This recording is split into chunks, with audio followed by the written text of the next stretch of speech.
Hello friends, welcome to Online Guru. Today's our topic of discussion is multiple choice questions on pharmacology. Okay, let's start with the session now. Which route of administration is highly susceptible for first pass effect or first pass metabolism? It is also known as pre-systemic metabolism because before the absorption of the drug inside the blood, the drug is going to get metabolized due to the action of some of the important enzymes. And the correct answer is the options are option A oral, option B transdermal, option C buccal, and option D sublingual. Let's see the correct answer.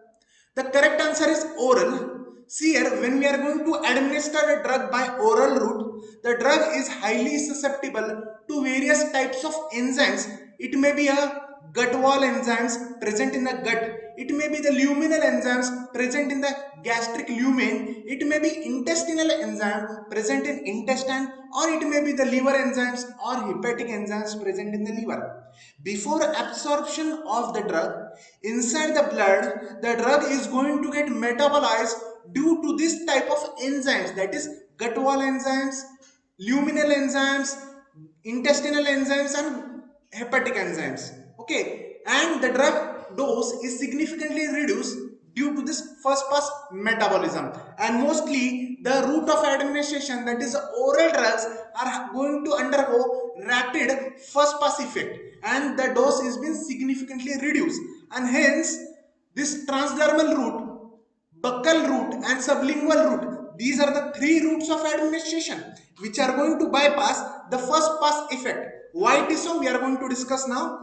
Because you can see in the diagram, if we are going to take the drug by mouth, the drug is going to get metabolized inside the GI tract. But when we are going to take the buccal route, that is placing of tablet into the cheek and the gums, what will happen? Due to the oral mucosa, the drug is directly going to absorb inside our blood. While in the case of sublingual tablet, we are going to directly place the tablet beneath the tongue, from where the fine blood capillaries are going to absorb the blood inside the systemic circulation directly.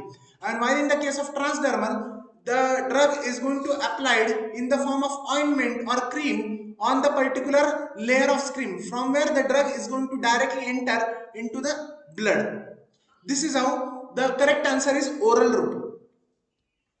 Then next question is, glucose is transported in blood in brain by option A GLUT4, option B GLUT1, option C GLUT2, option D all of the above. The correct answer is GLUT1. What is meaning of GLUT? GLUT. It is GLU stands for glucose. T for transporter. The carrier or transporter which is going to specifically transport the glucose molecule, it is called as GLUT. There are many types of GLUT. The most important GLUT which is going to transport the glucose from the blood to the brain, it is glucose transporter 1. Where it is present? Glucose transporter 1 is present in the endothelial cells of the blood brain barrier. Endothelial cells means the inner lining of the blood vessels. They are endothelial cells. They are present in the blood brain barrier. While glucose transporter 2 is mostly present in the renal tubular cells, in the kidneys, liver cells, that is hepatocytes, and pancreatic beta cells, which will contain insulin. While glucose 4 is present mostly in the adipocytes or adipose tissue, that is fatty tissue, striated muscles, that is the skeletal muscles, and cardiac muscles. You have to take a note of it. It can be asked in the exam. Which type of glucose transporters are present in various parts of the body? It may be glucose 1, GLUT1, GLUT2, or GLUT4. Okay. We are going to see it diagrammatically. These are the endothelial cells. You can see in the diagram, these are the endothelial cells. This is the blood, this is the brain. These endothelial cells are going to prevent most of the hydrophilic molecules to pass through these cells. Hence, the glucose is going to bind to the specific transporter, that is glucose 1 transporter, and transported inside the brain, where it is going to show its pharmacological activity.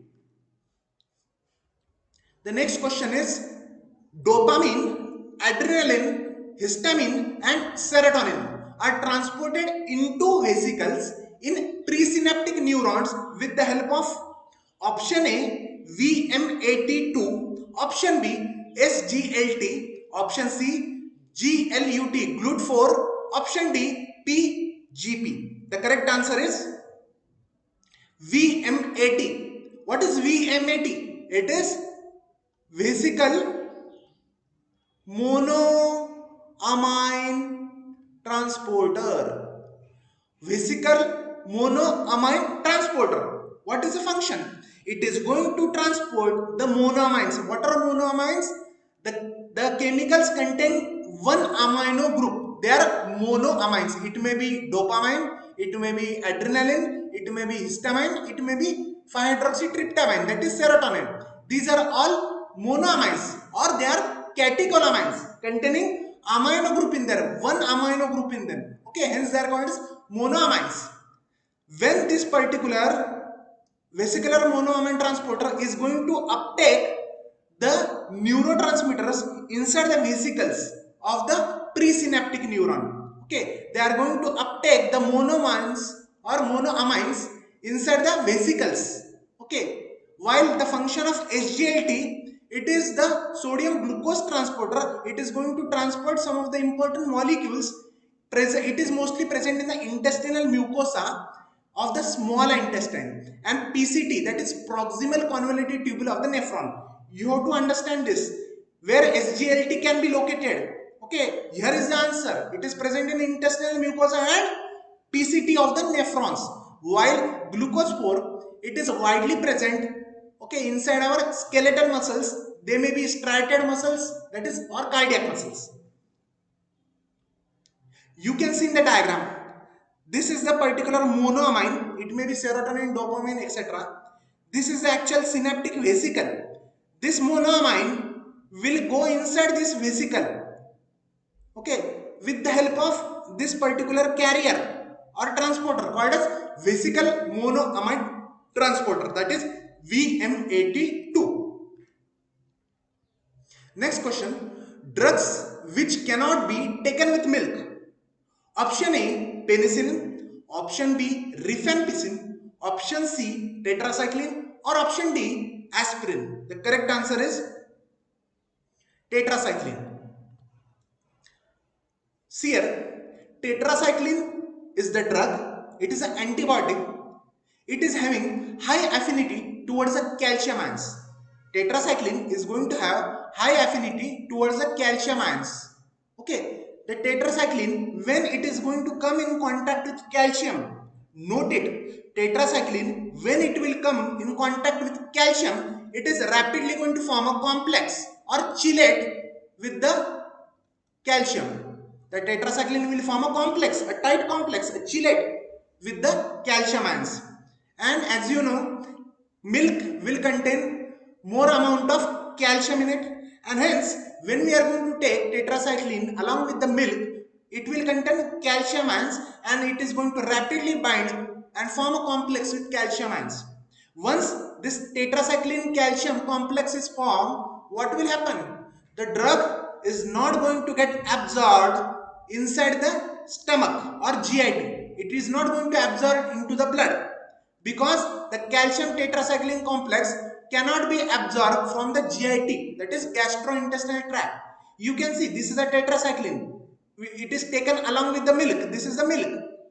But what will happen? It will form a complex with the calcium ions. This tetracycline is going to form a complex with calcium ions, and hence it cannot be absorbed inside the blood from the intestinal mucosa. This is the intestinal mucosa. This is the systemic circulation, that is blood. Normally tetracycline can go, it can absorb inside the blood through GI tract, but when it is going to form complex with calcium, it is not going to get absorbed inside the blood. Next question is drugs which are readily absorbed from the stomach.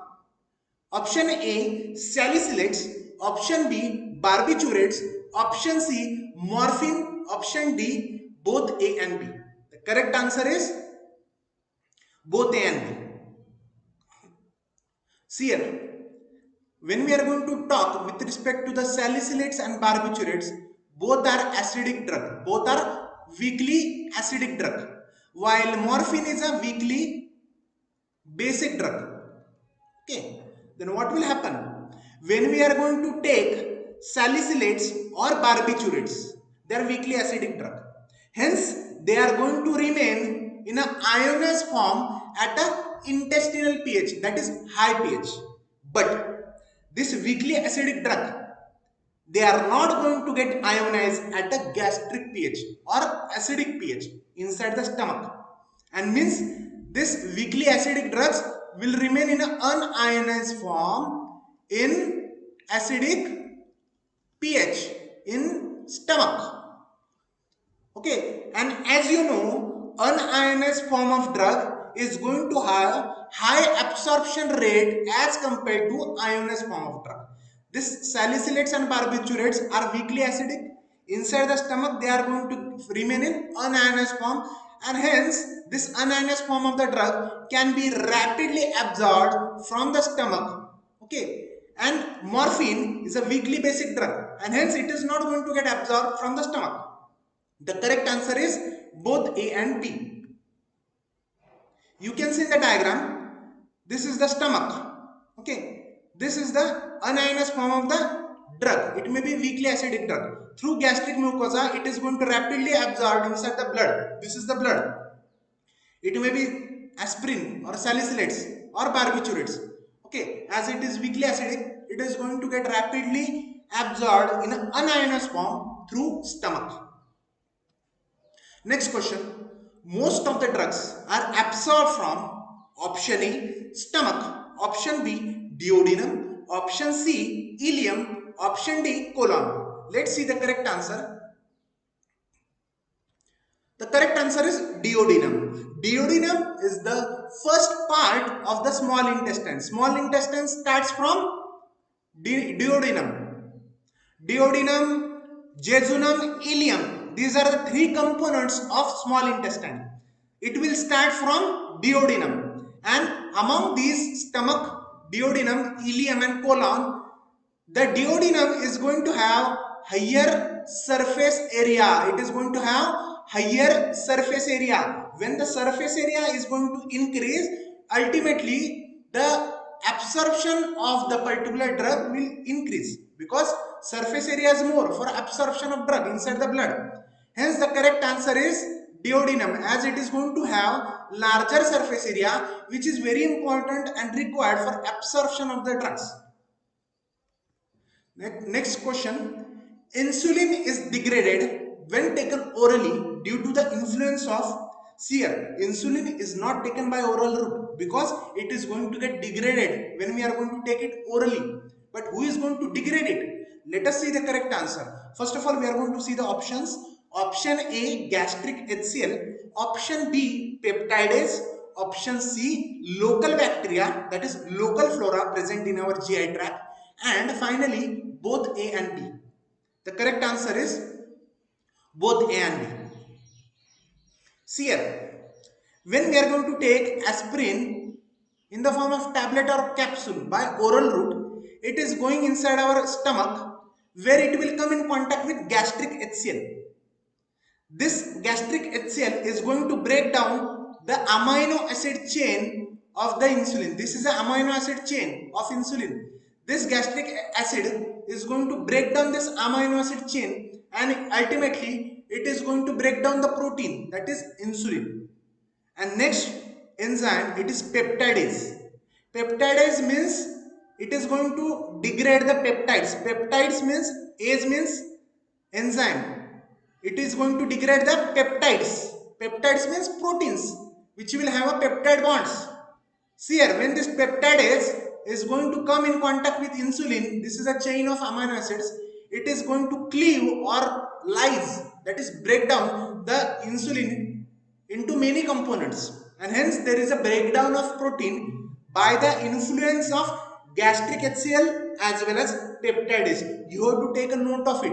Many of them are confused. They are going to directly take the answer, that is gastric HCl, but it is not. It is only partially correct. It is not totally correct. You have to select very optimum and appropriate answer. See here in this case, the correct answer is gastric HCl as well as peptides, and hence you have to select the correct answer, that is option D, both A and B.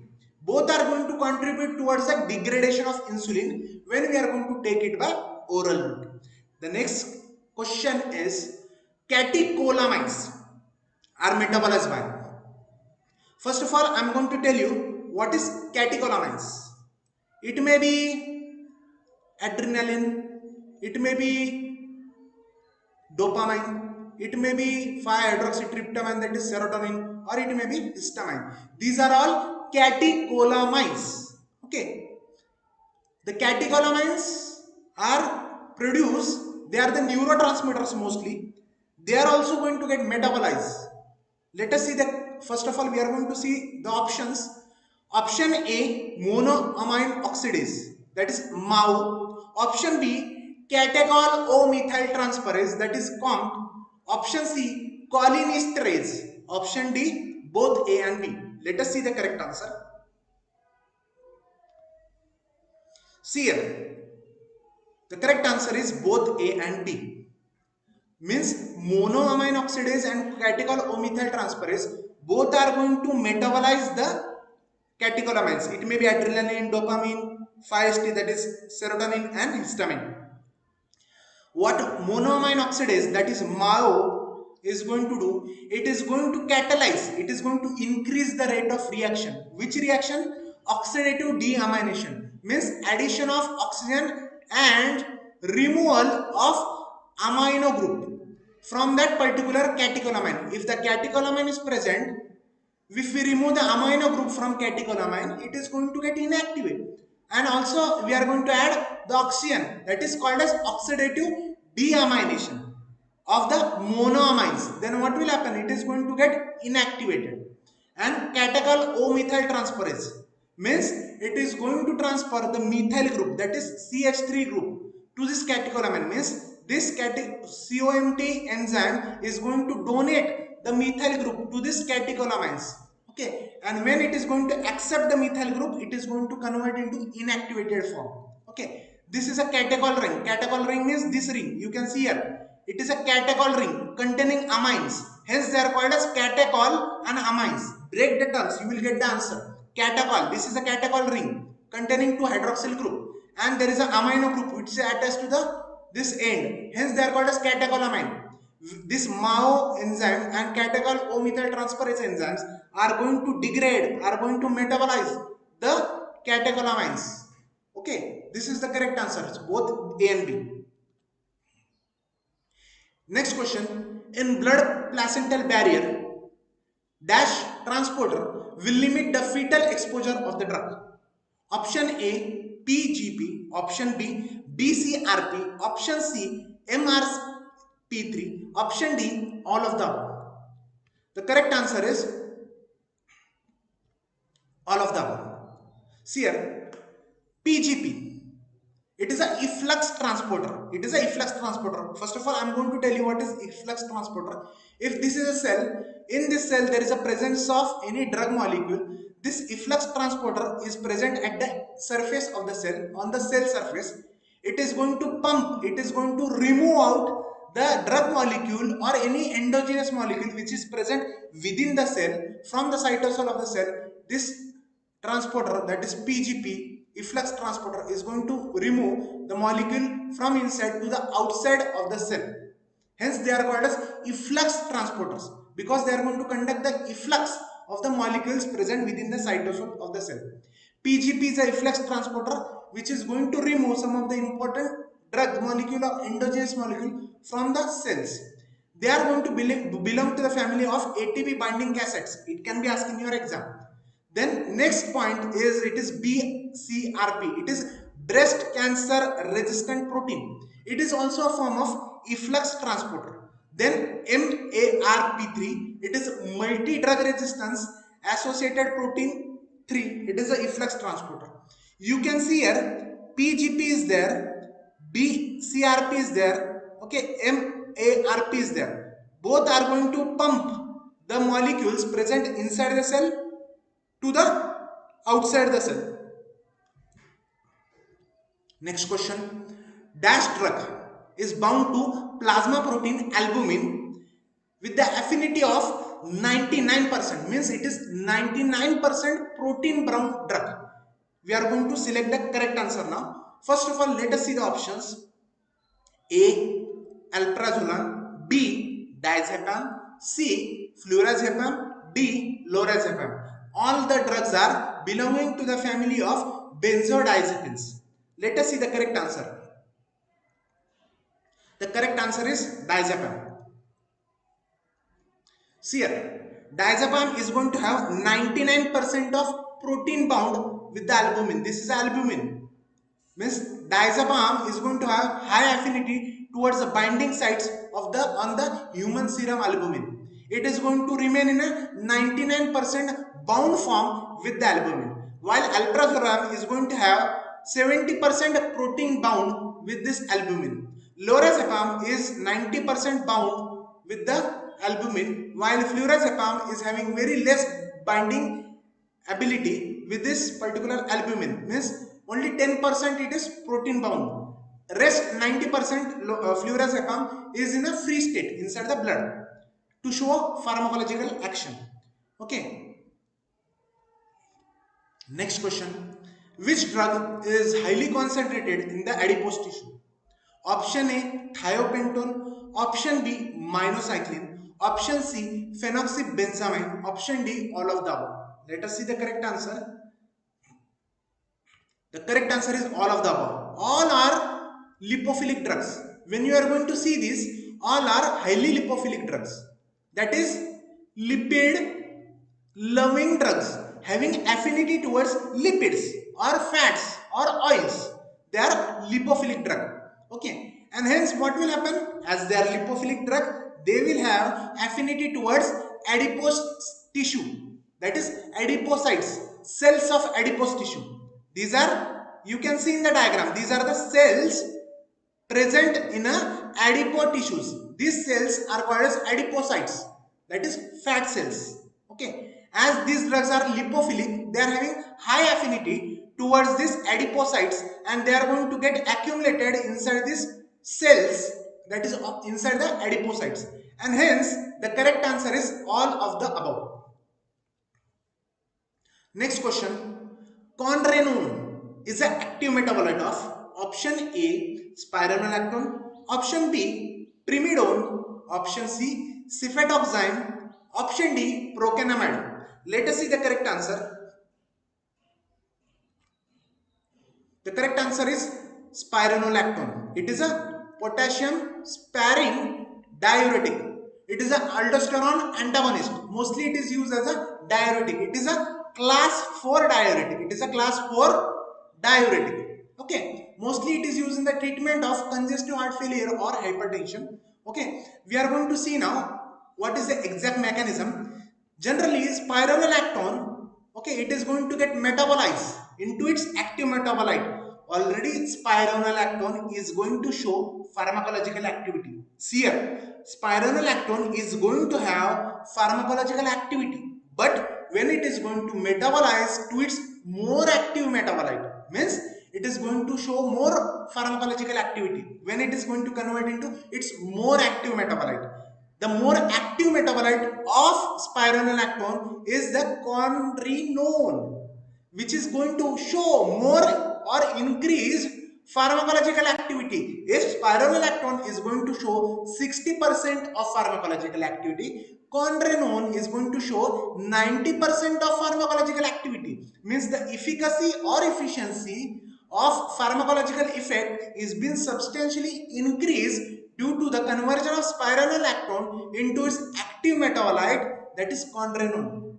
Okay. This active metabolite is going to take place during phase 1 reaction or phase 2 reaction. It may be depend due to the influence of some enzymes like CYP450 inside our liver, that is monooxygenases. Okay. We are also going to discuss some more active metabolites of this primidone, cefotaxime and procainamide. The primidone is going to get converted into its active metabolite, that is phenobarbital. Cefotaxime active metabolite is desacetyl cefodoxime, while procainamide is going to convert into its active metabolite, which is known as N-acetyl procainamide. Generally, active metabolite is going to have more efficacy, more pharmacological activity as compared to that of the original drug. See here, spironolactone, after biotransformation, that is transformation of the chemical structure and the nature of the drug inside our biological system. It is also called as metabolism. Okay, it is going to convert into quinrenone, which is going to show increased pharmacological activity or effect. Next question, which drug from the below is a prodrug? First of all, I am going to tell you what is prodrug. They are the derivatives of ester and amides. Means if this is a particular drug, this is a drug, it will contain either amino group or amide group or ester group. Either it will contain ester group or it will contain amide group. Okay, what will happen when we are going to add ester group or amide group to the prodrug? It is generally non-reactive, but when it is going to be introduced inside our body, this ester group and amide group are going to get removed due to the influence of some enzymes present in our body, and the inactive form of the drug is going to convert into its active form. Prodrugs are not going to have pharmacological activity outside the body.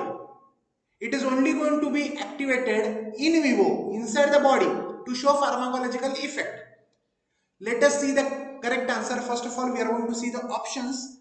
Option A, captopril. Option B, enalapril. Option C, telmisartan. Option D, simvastatin. Let us see the correct answer. The correct answer is enalapril. It is an angiotensin converting enzyme inhibitor. Mostly it is used in the treatment of congestive heart failure or hypertension. See here, enalapril is a non-active drug, means it is not active drug outside the body. Enalapril is a prodrug. It is only going to get activated when it is going to converted into its active form. The active form of enalapril is called as enalaprillate. This enalaprillate is going to have pharmacological activity. You can see in the diagram, enalapril, when we are going to take it inside our body, it is going to get metabolized or biotransformed into enalaprillate, that is its active metabolite. Okay, then this enalaprillate is going to inhibit the angiotensin converting enzyme, that is ACE enzymes, which is going to convert angiotensin 1 to angiotensin 2. This process is not going to take place because these enzymes are already going to get inhibited by the enalaprillate. While angiotensin 2 is going to show vasoconstrictive properties, also they are going to retain the sodium ions and water. Thus, they are going to increase the blood volume and they are going to increase the blood pressure. In turn, it is going to increase the workload on the heart. This angiotensin 2. Hence, we are going to give this angiotensin converting enzyme inhibitors, that is enalapril, which is going to get transformed into enalaprillate to inhibit the enzyme angiotensin converting enzymes to show its pharmacological effect. The next question is, drugs which are biotransformed into its inactive form via glucuronide conjugation is, first of all, I am going to tell you, glucuronide conjugation is a phase 2 synthetic reaction. In this process, the drug which is already inactive obtained from phase 1. From phase 1 metabolism, we are going to get an inactive form of drug. But this inactive form of the drug may be in a lipophilic form and hence it can be accumulated inside our body. To eliminate that drug from the body, it should be converted into water soluble form, that is polar form. And mostly all phase 2 reaction are going to convert the inactive form of the drug into its more polar, more water soluble and less toxic form. Then what will happen? Due to glucuronide conjugation, the drug is going to get eliminated via our urine or bile as it is more polar and water soluble. Okay, let us discuss the options. Option A, chloramphenicol. Option B, aspirin. Option C, paracetamol. Option D, all of the above. Let us see the correct answer. The correct answer is all of the above. See here, the drugs when we are going to take, they are going to convert into a inactive form with the help of phase 1 reaction, non-synthetic reaction.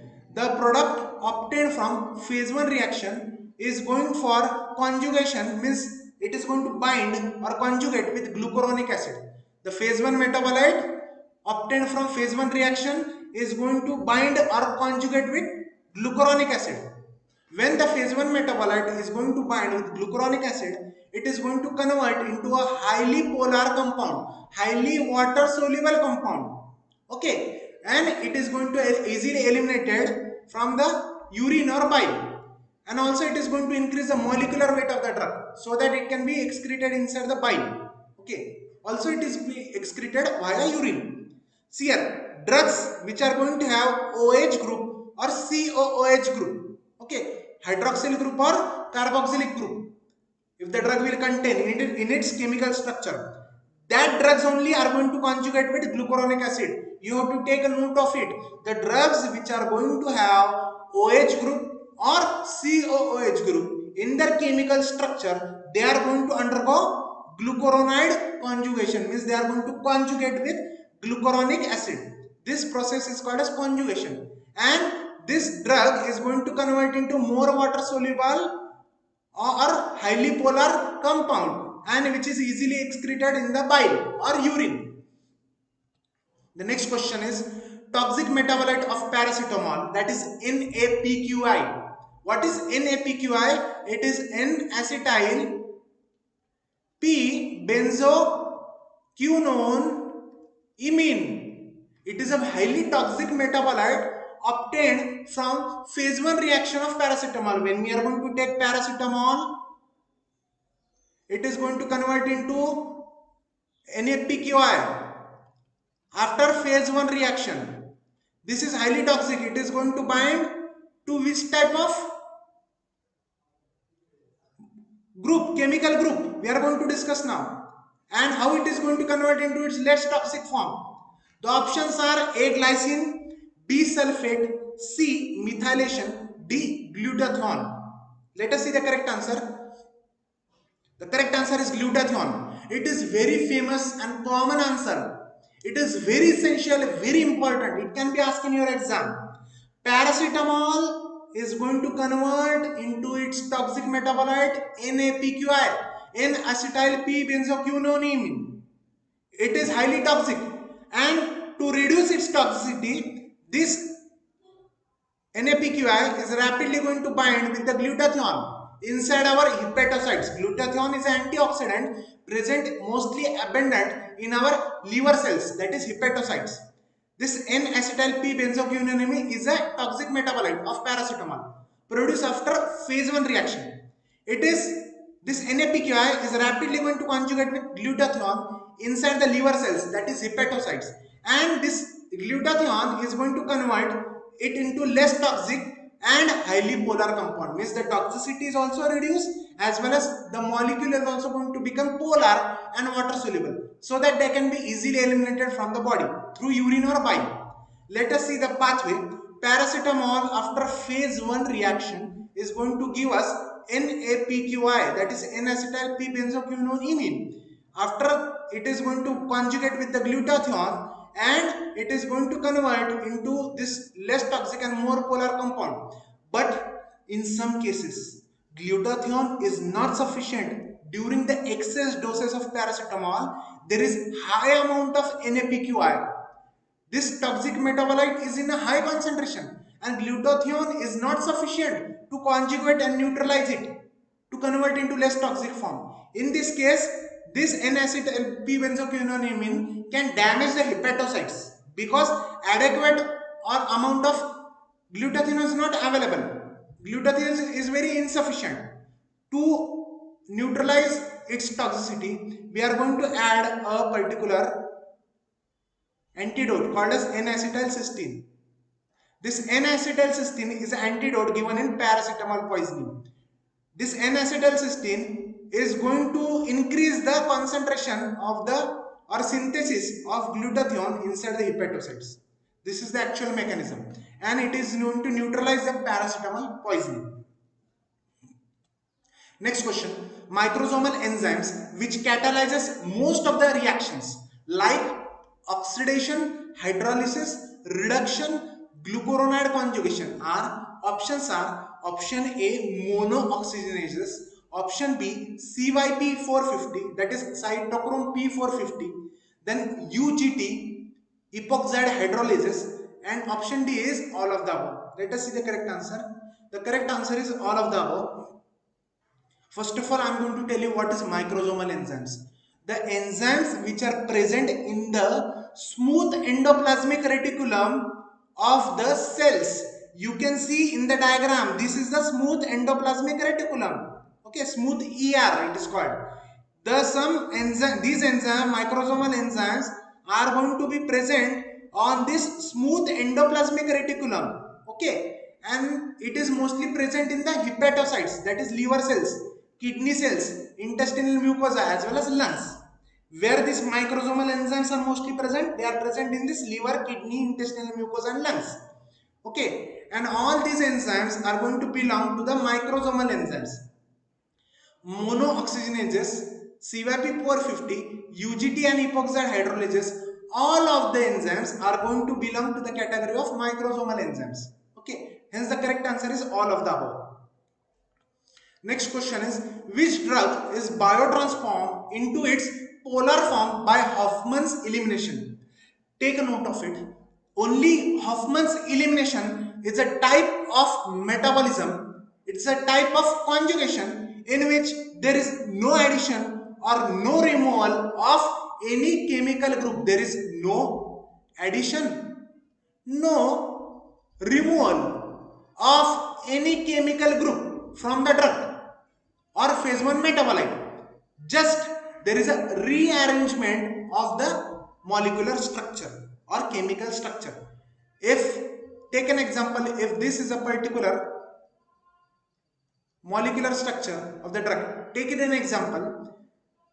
After Hoffman's elimination or Hoffman's rearrangement, there is change in the molecular structure, or there is a rearrangement in the molecular structure or chemical structure of the drug. Okay, let us see the options. Option A chloramphenicol, option B atracurium, option C dapsone, option D hydralazine. The correct answer is atracurium. You can see in the diagram, atracurium is an active metabolite. When it is going to undergo Hoffman's elimination, it is going to convert into its inactive form because there is a molecular rearrangements or chemical rearrangements is going to take place inside their structure. See here, atracurium. There is an inactivation of the drug inside the body fluids. Inside the body fluids, it may be blood, it may be interstitial fluid, it may be gastric fluids, etc. Due to spontaneous rearrangement, very instantaneous, very rapid rearrangement is going to take place. Okay, without the involvement of any enzymes. There is no enzyme involved in this particular rearrangement. It can be asked in your exam. Question can be asked in the exam. Which type of drug is going to get metabolized by which type of reaction or metabolic reaction without involvement of enzyme? Here enzymes are not involved. This type of conjugation or biotransformation is called as Hoffman's elimination. There is no presence or involvement of enzymes required for biotransformation of metabolism of the drug. Next question is, allopurinol, which will inhibit the enzyme, will metabolize the drug. See here, when the drug is going to get metabolized by a particular enzyme, we are going to give another drug which is going to inhibit this enzyme and increase the concentration of the first drug. Okay, this is what is the inhibition of the enzymes. Okay, then we are going to see the options. Option A amiodarone, option B isoniazid, option C quinidone, and option D diltiazem. The correct answer is diltiazem. It is a calcium channel blocker. Okay, generally we are going to speak. Okay, when there is no presence of enzyme inhibitors. Generally, when we are going to take diltiazem, it is going to be metabolized by the enzyme, and this diltiazem is going to break down, okay, or convert into its inactive form. But when we are going to give particular drug, it may be a allopurinol, which is going to bind to the active site of the enzyme, catalytic site of the enzyme, and it is going to block this enzyme and prevent the degradation of the diltiazem by the enzyme. As this enzyme is not available, as it is already occupied with allopurinol, it is going to get it is not going to react with diltiazem. Hence, the diltiazem concentration in the blood will increase. This process is called as enzyme inhibition. Okay. Then correct answer is diltiazem. Allopurinol is going to inhibit the enzyme which is going to prevent the metabolism of diltiazem. Allopurinol is a anti-gout drug. Okay, it is xanthine oxidase inhibitor, while diltiazem is a calcium channel blocker. Next question. CYP3A isoenzyme is induced by, means CYP3A concentration is increased by, options are option A phenobarbital, option B phenytoin, option C rifampicin, option D all of the above. Let us see the correct answer. The correct answer is all of the above. See here, cytochrome P450 enzymes, they are also known as monooxygenases. Okay, cytochrome P450 enzymes, also known as monooxygenases, because they will contain one mole of oxygen, one oxygen. Okay, they are a super family of enzymes which will contain a heme as a cofactor. This monooxygenases or CYP450 enzymes are going to be present with the heme or iron. They will contain iron as a cofactor with them. Okay, you have to remember it. You have to take a note of it. When these enzymes are going to metabolize any drug, it is along with the cofactor called as heme or iron unit, which is a cofactor. Okay, then 60% of the actual liver total cytochrome P450, it is CYP3A. Means among the 100%, 60% of concentration of enzymes is only going to be of CYP3A. It is of 60%. Actual contribution of CYP3A is 60%. And nearly 50% of all types of metabolism of drugs is going to be conducted by CYP3A. Okay. Next question. Next is the CYP3A is consist of 4 major isoenzymes. Okay, it can be asked in your exams. The types of CYP3A. First one is CYP3A3, CYP3A4, CYP3A5, CYP3A7. You have to remember it. It is very crucial, very important. Okay, it can be asked in your exam. Then CYP3A4. Okay, it is most common and implicated in the majority of drug interactions. Many drug interactions are due to the presence of this CYP3A4 enzyme. Next question. Dash is excreted from the body via lungs through exhaled air. As you know, excretion or elimination is a process in which we are going to remove the unessential, undesirable metabolic waste or toxic waste from our body through many routes. It may be urine, it may be bile, it may be saliva, it may be sweat, it may be exhaled. Okay, we are going to speak with respect to the lungs or exhaled. Let us see the options. Option A, general anesthetics. Option B, alcohol. Option C, volatile oils. And option D, all of the above. Before giving the answer or correct answer for this question, I am going to tell you one trick how to exactly guess the correct answer. You can see in these answers the options general anesthetics. It is used in the treatment of anesthesia. It is mostly given in the anesthesia. Means it is a highly lipophilic drug because it is going to cross blood-brain barrier. Means it is surely a lipophilic drug. Alcohol, it is going to affect the brain. Hence it is also a lipophilic drug. Volatile oils, okay, they are also lipophilic in nature, or they are having high water solubility. Okay, and option D is all of the above. Let us see the correct answer. The correct answer is all of the above. As all the drugs, it may be general anesthetics, it may be alcohol, it may be volatile oils, they are going to have high volatility. Means they are going to directly get evaporated. Okay, when we are going to keep general anesthetics, alcohol or volatile oils in the open air, it is rapidly going to get volatilized. It is going to get evaporated. Okay, because it is having high volatility. Okay, its degree of volatility is very high, and hence they are going to be present in the blood in a dissolved form. Okay, and due to its high volatility, it is going to easily excreted from the body via exhaled air through lungs. From the blood capillaries, I'm going to show you in the diagram. This drug is mostly present in the drug, that is the blood capillary. From blood capillary, it is going to come inside the alveolus of the lung. From alveolus of the lung, it is going to go inside the trachea, and through the nose, it is going to get eliminated from the exhaled air, expired air, okay, the removed air along with carbon dioxide. Okay, this is how mostly the volatile oils, mostly the drugs with high volatility can be excreted, can be eliminated from the exhaled air through lungs. Next question is, drugs like lithium iodide, rifampicin and heavy metals are excreted into option A urine, option B bile, option C saliva and sweat, option D is feces. Let us see the correct answer. The correct answer is saliva and sweat. How it is so? See here, these drugs, lithium iodide, rifampicin and heavy metals, they are going to be eliminated or excreted from our body into saliva and sweat.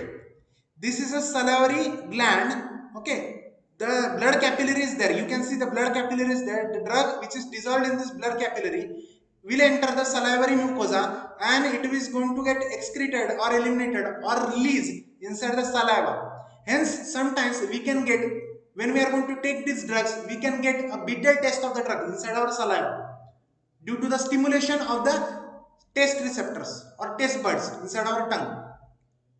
And also it is excreted into the sweat through skin. Okay, this is sweat gland. This is the blood capillary through which the drug will enter this sweat, and it is going to come out along with the sweat. It is going to dissolve in the sweat, and it is going to come out on the surface of the skin. The major problem with this type of excretion is there is high degree of patient's incompatibility. Patient will not feel pleasant in taste when the drug is going to eliminated or excreted via saliva. There is unpleasant taste or bitterness of the drug.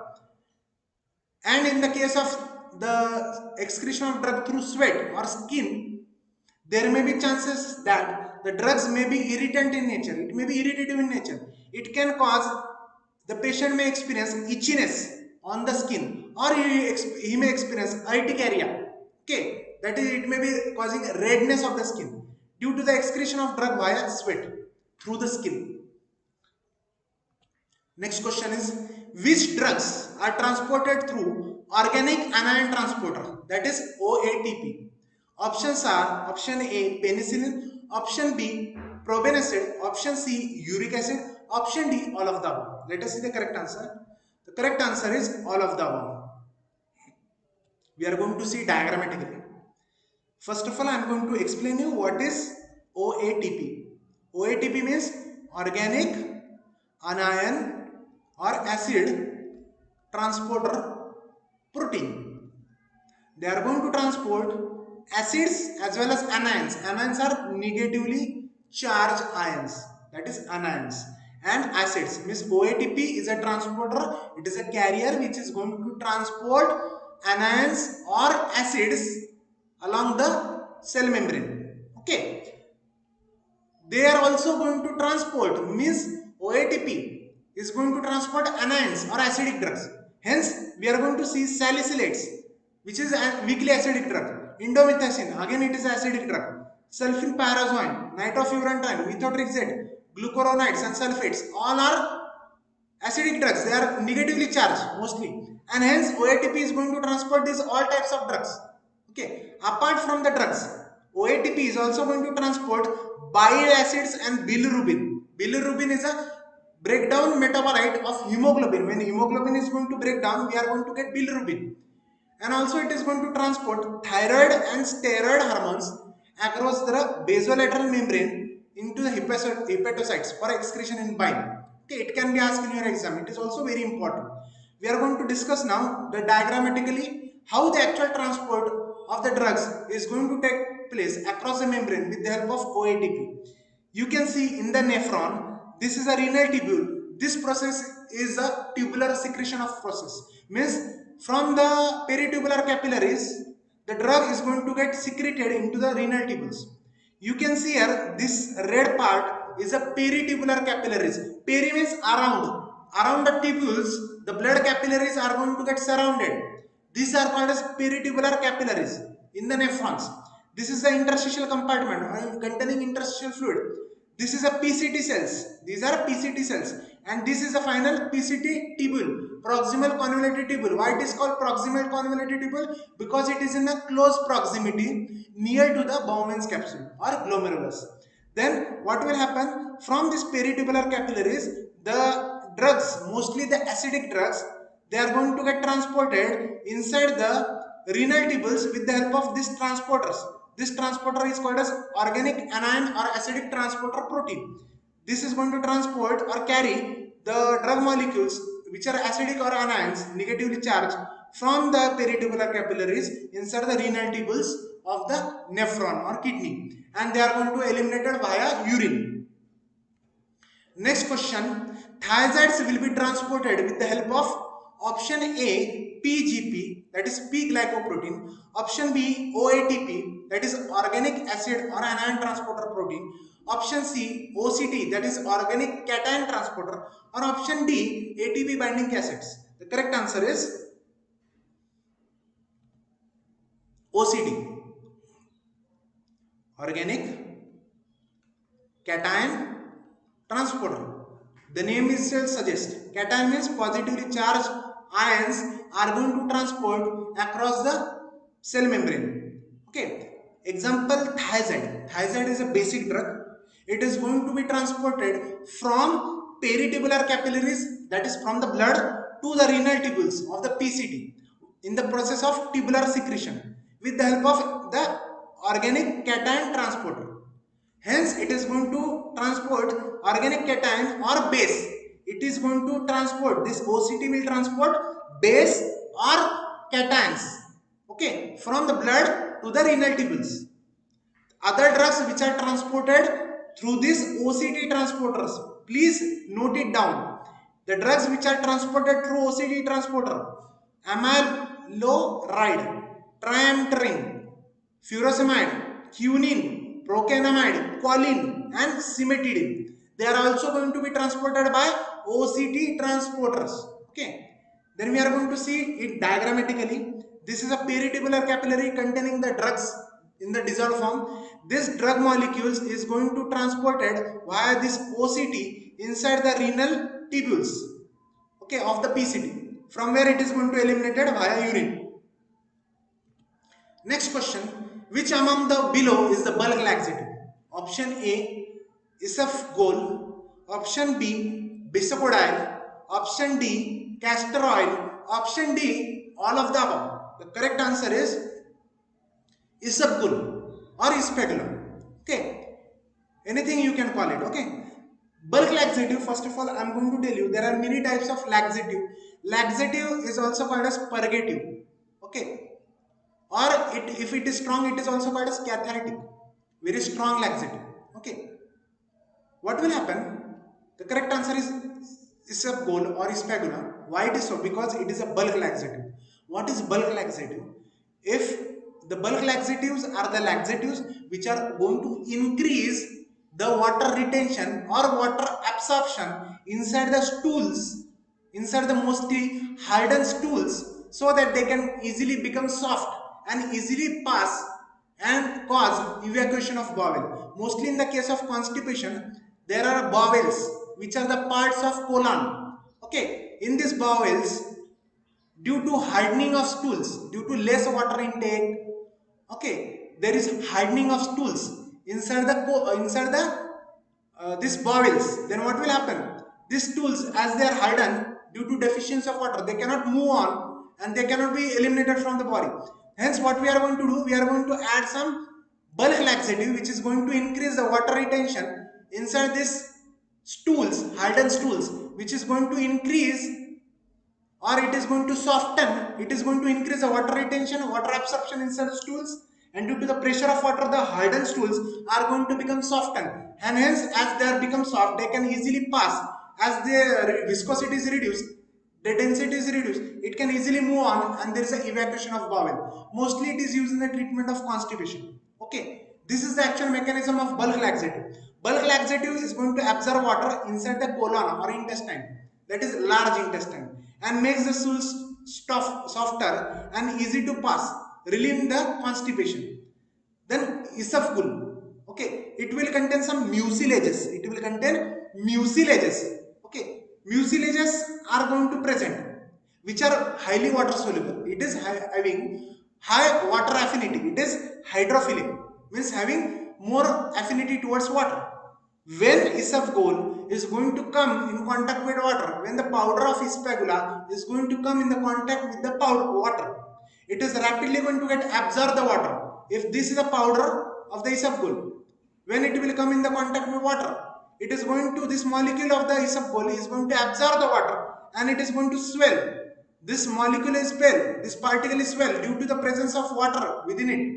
Okay, it is going to absorb water and increase the water retention inside the stools. The hardened stools are going to absorb more and more water, and due to the absorption of water, the stools will become softened, it will become liquefied, and it will decrease its viscosity, and as they are going to become soft, and it is going to easily pass through the rectum, and there is an evacuation of bowel. Okay, then next we are also going to discuss the next drug, that is bisacodyl. Bisacodyl drug is a contact laxative. It can be asked in your exam. Contact laxative means it is going to stimulate the enteric nerves induced in the peristalsis. Peristalsis means the wave-like movements inside our colon. They are peristaltic waves. When the peristaltic waves will come, the person will feel to have defecation. The person will defecate only when the peristalsis wave will takes place. This bisacodyl is a contact laxative. It is not going to increase the water retention inside our colon, inside our stools, but it is going to stimulate the specific enteric neurons. Enteric means intestinal neurons, which is going to cause peristalsis, which is going to increase the salt and water retention. Yes, it is also going to cause salt and water retention along with the enteric neurons. Okay, means it is going to show additional effect. It is also going to stimulate the enteric neurons involved in peristaltic waves, means it is going to induce peristalsis. Also, it is going to increase the water and salt retention. The next point is the castor oil. Castor oil means arundel tail. Okay, it is also known as Ricinus communis. The biological or botanical name of the castor oil is Ricinus communis.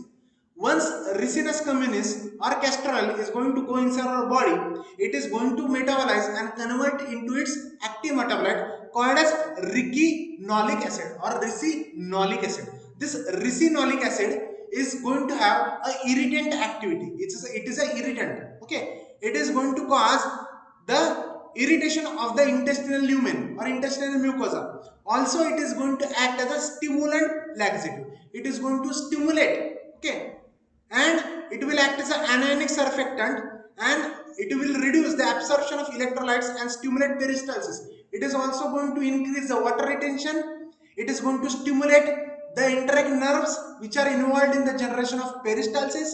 Once it is going to trigger, it is going to stimulate the peristalsis. Ultimately, there will be evacuation of bowel.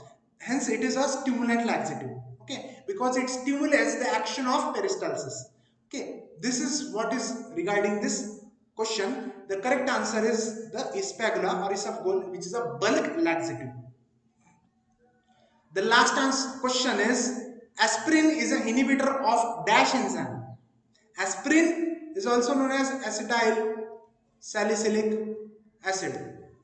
Okay, let us see the options. Option A, COX, that is cyclooxygenase 1. Option B, COX2, cyclooxygenase 2. Option 3, LOX, that is lipoxygenase. And option B, both A and B. Let us see the correct answer. Correct answer is both A and B. Okay. See here, when aspirin is going to be taken up by the humans, the actual acetyl group of aspirin the acetyl group of aspirin is going to bind to the serine residue. Serine residue located on the active site of the enzyme cyclooxygenase. This is COX-1 and COX-2. Okay, on the enzyme there is active site of enzyme. This is the active site of enzyme COX. Okay, it will contain some amino acid sequences. It will contain a serine residue. Okay, on this serine residue, the acetyl group of aspirin is going to form a strong bond, a irreversible bond. Okay, acetyl group of aspirin is going to form a irreversible bond on the serine residue. It can be asked in your exam. It is this acetyl group of aspirin is going to bind to the serine residue irreversibly located on the COX enzyme. It may be COX-1 and COX-2. Both are going to get antagonized. Both are going to get inactivated permanently. It is irreversible process. Okay. This is the specialty of aspirin. Once aspirin is taken, there will be irreversible inhibition of cyclooxygenase enzymes. Okay. Then aspirin, it is a non-selective inhibitor of COX-1 and COX-2. It is not a selective. It is not having any preference towards COX-2 or COX-1. It is a non-selective COX-1 and COX-2 inhibitors. Okay. Mostly these COX enzymes are involved in the secretion of prostaglandins thromboxane. Okay, COX-1 is involved in the secretion of thromboxane. COX-2 is involved in the secretion of prostaglandins. Both are involved in inflammation, fever and pain. When there is inflammation, fever and pain, we are going to take aspirin, which is going to reduce the inflammation, fever and pain. Okay, where COX-1 is present, we are going to see it is present in platelets. Okay, it is present in platelets. It is present in gastrointestinal mucosal cells and renal tubule cells. While COX-2 is present in the fibroblast, chondrocytes, endothelial cells, that is inner lining of blood vessels, macrophages, that is monocytes, big eaters, and mesangial cells. Okay, you can see aspirin is going to inhibit both COX-1 and COX-2. Okay, and aspirin is going to have one more specialty. It is going to show antiplatelet activity, as it is going to inhibit thromboxane A2. Okay, thromboxane A2 is going to be inhibited due to inhibition of COX-1. Hence, it is going to result, it is going to prevent the aggregation of platelets, and it is going to have antiplatelet activity. This is the specialty, and hence many patients are going to get prescribed with this aspirin along with the another drug like atorvastatin, ecosprin. Ecosprin drug will contain aspirin along with atorvastatin, that is statin, which is going to reduce the lipid level inside the blood, and this aspirin is going to prevent further heart attacks or myocardial infarction, and it is also going to prevent the coagulation of blood. Okay, as it is going to have antiplatelet activity. And thank you. In the next lecture, we are going to discuss some more important MCQs related to pharmacology. Okay, for daily MCQs, you can join our Telegram channel. The name is GPAT Online Guru. The link is been given in the description. And please try to like, share and subscribe our channel. And stay tuned for our more upcoming videos related to GPAT, NIPER and allied pharma competitive examinations. Thank you.